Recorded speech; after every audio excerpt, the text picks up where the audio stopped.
உங்களுக்கு நிம்மதி உண்டாகுவதாக, தேவனுடைய இரக்கங்கள் அதிகமாவதாக.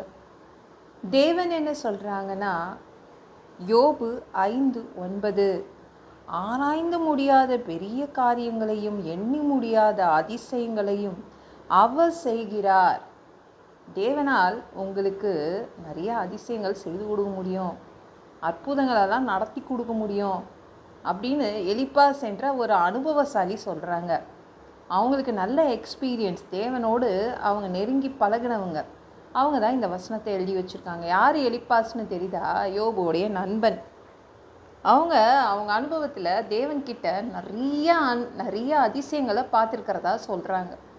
எக்கச்சக்க பெரிய காரியங்கள்லாம் அவர் செய்திருக்காரு, அது நம்ம புத்திக்கே எட்டாது, அப்படிலாம் அவர் செய்வார் தேவன், நம்ம தேவன் அப்படிப்பட்ட தேவன் என்று எலிப்பாஸ் சொல்கிறாங்க.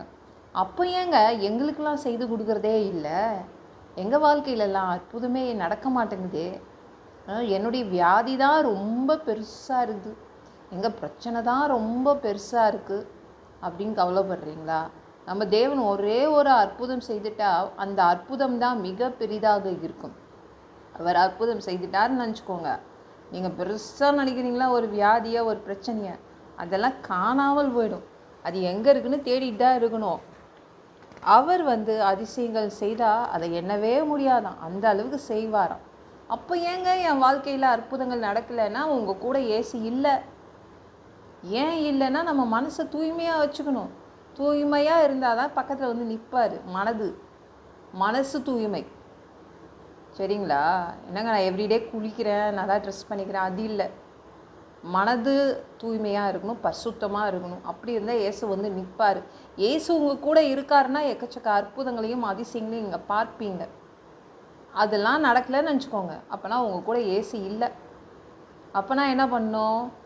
அப்பப்போ சாரி கேளுங்க. ஒரு தப்பு பண்ணுறது ஒரு மனிதனுடைய இயற்கை, அது அவனுடைய அவன் அப்படிப்பட்டவன் தான். எந்த ஒரு மனிதனும் பரிசுத்தமாக வாழ்கிறதுலாம் கூடாத விஷயம். தப்பு பண்ணுறோமா, சாரி கேளுங்க. ஏசு உங்கள் பக்கத்தில் தான் இருக்கார்.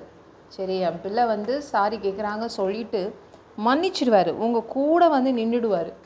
அப்போனா எக்கச்சக்க அற்புதங்கள் நடக்கும், உங்கள் வாழ்க்கையில் அதிசயங்கள் நடக்கும். அப்போது நீங்கள் பெருசாக பார்க்குறீங்களே ஒரு வியாதி, பெருசாக பார்க்குறீங்களே ஒரு பிரச்சனை, அதெல்லாம் காணாமல் போயிடும். சரிங்களா? இயேசுவை உங்கள் கூட நிறுத்திக்கோங்க.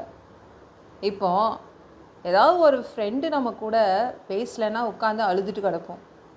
இது ஃப்ரெண்டே இல்லைனா கூட அழுவோம் இல்லை? அப்போ ஏன் தேவன் நம்மளோடு இல்லைன்னா நம்ம ஏன் கவலைப்பட மாட்டேங்கிறோம்? ஏசு நம்ம கூட இல்லையே, அதை நினச்சி கவலைப்படணும் இல்லை, கவலைப்படணும். அவர் உங்கள் பக்கத்தில் இருக்காராங்க. அவர் இருந்தாருன்னா நிறைய அதிசயங்கள் செய்வார். அப்படியே நம்ம கண்டுபிடிச்சிடலாம் அவர் இருக்காரு, அதுதான் அடையாளம். நிறைய பெரிய காரியங்களை செய்து தருவார். அவர் இருக்காருன்னு நம்ம புரிஞ்சுக்கலாம். அவர் எதுவுமே செய்யலைன்னா, உங்கள் வாழ்க்கையில் எதுவும் நடக்கலைன்னா அவர் இல்லைன்னு தான் அர்த்தம். உங்களை பரிசுத்தப்படுத்திக்கோங்க, உங்கள் மனசை தூய்மைப்படுத்துங்க. ஒன்றுமே இல்லை, ஈஸி தான். அப்பப்போ சாரி கேளுங்க அவர்கிட்ட, பரிசுத்தமாக வச்சுக்கோங்க. ஒரு மனிதனால் எந்த மனிதனாலும் பரிசுத்தமாக வாழ முடியாது. தப்பு பண்ணால் உடனே அந்த டைமே நீங்கள் மன்னிப்பு கேட்டுக்கோங்க அவர்கிட்ட, சரிங்களா? யோசுவா 3:5 எடுத்து படித்து பாருங்களேன்.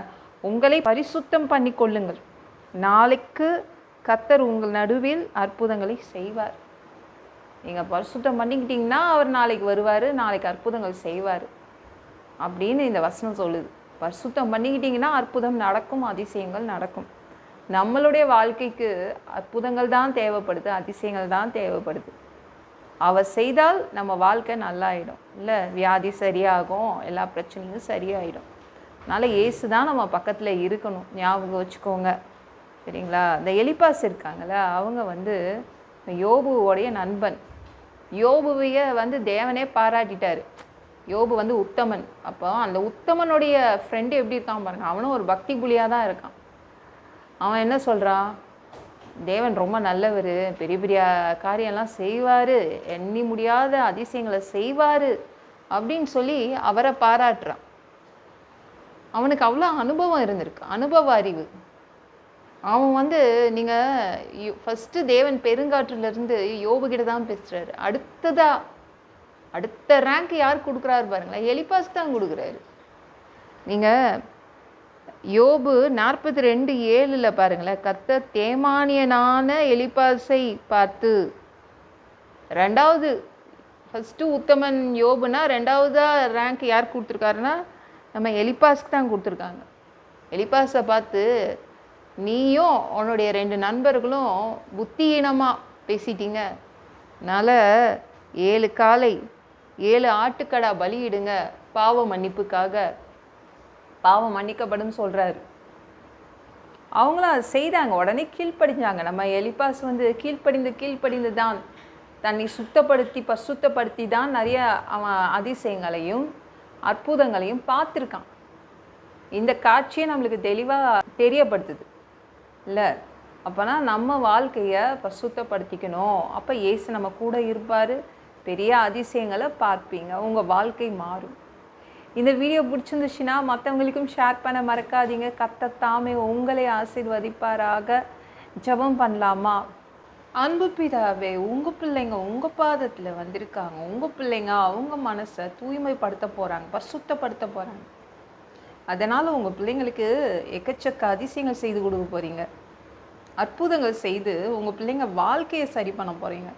அவங்க வியாதிகள் சரியாகுது, அவங்களுடைய பிரச்சனைகள் சரியாகுது. நீங்கள் உங்கள் பிள்ளைங்க கூட இருக்கிறதுனால அவங்க பெரிய காரியங்களை பார்ப்பாங்க. எல்லா பொல்லாத பிசாசுகள், ஏவல்கள், மந்திரங்கள், தற்கொலை ஆவிகள், பயத்தின் ஆவிகள், பலவீனப்படுத்துகின்ற ஆவிகள் எல்லாம் இயேசு என்ற பெயரினை கொண்டு துரத்துகிறேன், ஓடிப்போ. உங்கள் பிள்ளைங்களை இரத்த கோட்டிக்குள் மறைச்சிக்கோங்க, பரிசுத்த ஆவியால் நிரப்புங்க, ஞானஸ்நானம் எடுக்கணும், ரட்சிப்பீராக. இயேசுவின் காயப்பட்ட தழும்புகளால் எல்லா வியாதிகளும், எல்லா பலவீனங்களும், கேன்சர் போன்ற வியாதிகளும் சரியாகுவதாக, மரணப்படுக்கைகள் சரியாகுவதாக, பரம்பரை வியாதிகள் சரியாகுவதாக.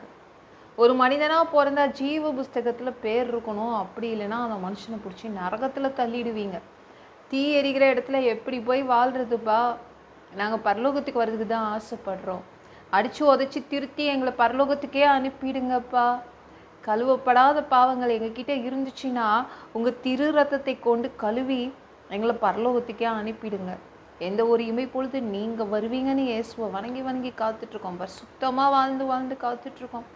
அந்த ஒரு இமை பொழுதில் உங்களுக்கு ஒப்பான உடம்பு எங்களுக்கு கொடுக்கப்படும், அதை பெற்றுக்கொண்டு மத்தியவானத்தில் உங்களையே சந்திக்க வருவோம். அந்த தருணத்தை நாங்கள் இழந்துடக்கூடாது. ஒரு மனுஷனால் பரிசுத்தமாக வாழ்றது கூடாத விஷயம், அதற்கு உங்கள் உதவி கேட்டு வந்து நிற்கிறோம் அப்பா. 7 வருடம் அந்த கிறிஸ்து ஆட்சியில் விட்டுட்டு போயிடாதீங்க, பிசாசு நடத்தும் ஆட்சியில் விட்டுட்டு போயிடாதீங்க சாமி. உமக்கு நன்றி அப்பா. 1000 வருடம் இந்த பூமியை ஆட்சி செய்வதற்காக வருவீங்க. அந்த பொற்காலத்தை பார்க்க ஆசைப்படுறேன்.